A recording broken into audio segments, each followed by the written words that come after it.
of being in Cleveland. Just how are you feeling? How's this going for you? It's been great. Obviously, as I've said a bunch of times, it's a dream to be here. So enjoying the weekend, being around the guys. Obviously, last night was a lot of fun playing in the Rising Star game.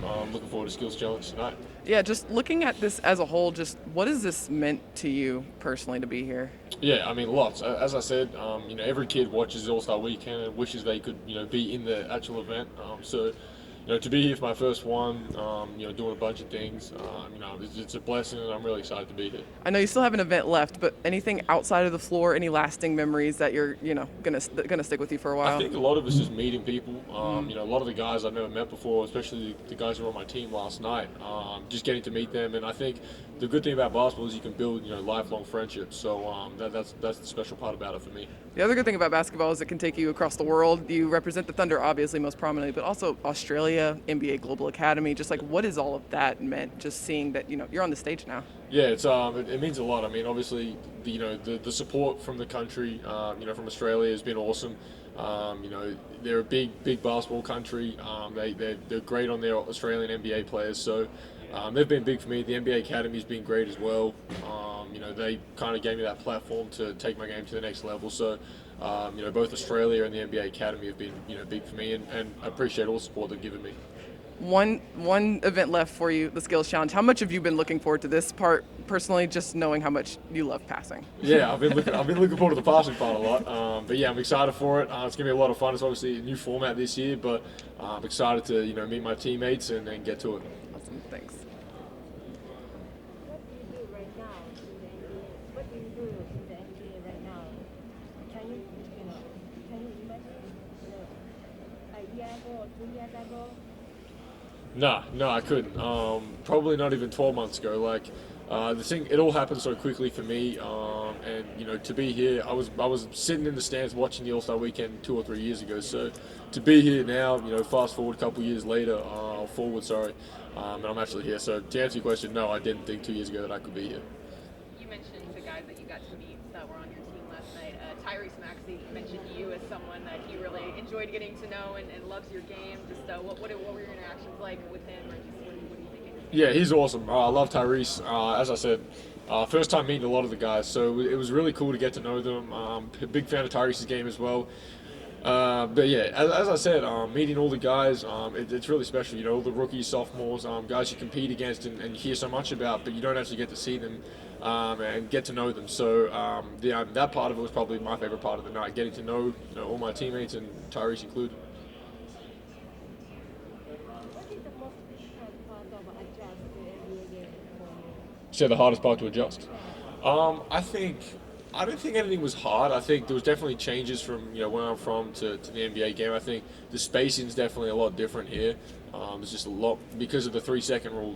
Where I'm from, the big guys would just sit under the ring and camp out in the key, but here you can't do that. So that's probably the big difference. Obviously the obvious like the athleticism, the size, the strength of guys, the skill level. Obviously, it's the best league in the world. So they're probably the main differences that I've faced. But nothing's been too challenging. I mean, a couple games in, you kind of get a feel for it, and then you can adjust to it.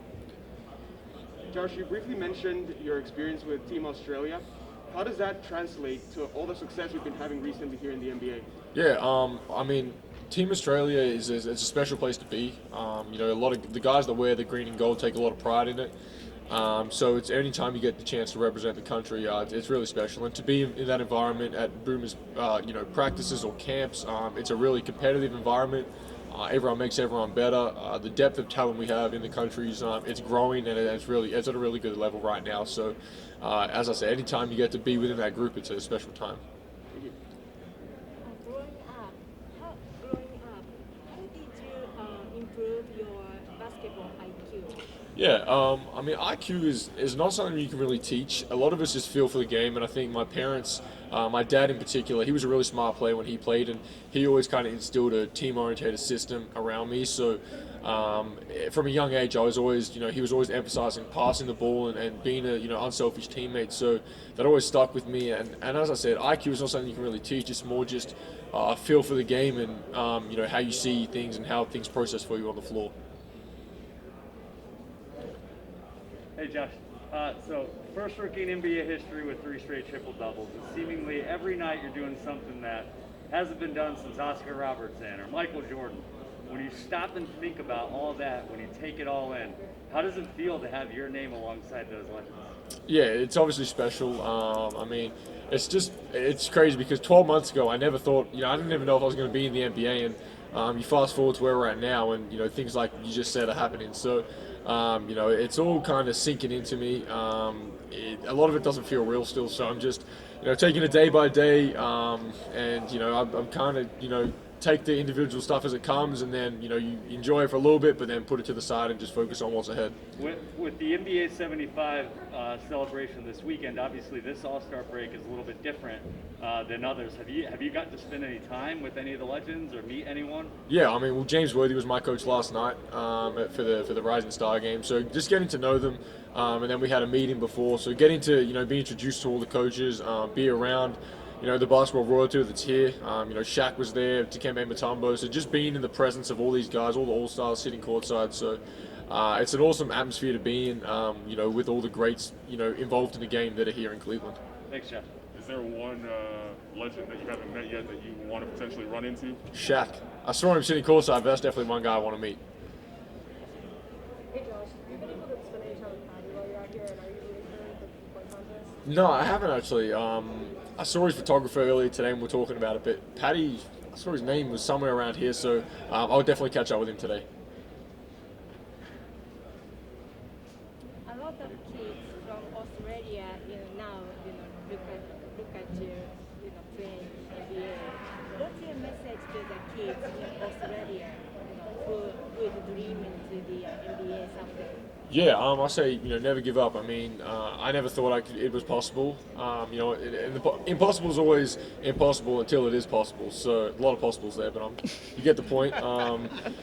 Yeah, but I mean, just those kids, you always believe in yourself, always work hard. A lot of things can happen. And it sounds cliche, but when you really put your mind to something, you want to get something done, it can really happen. So yeah, I mean, hopefully I can be. If I can inspire one kid that's coming through the same pathway as me, then that's my job done.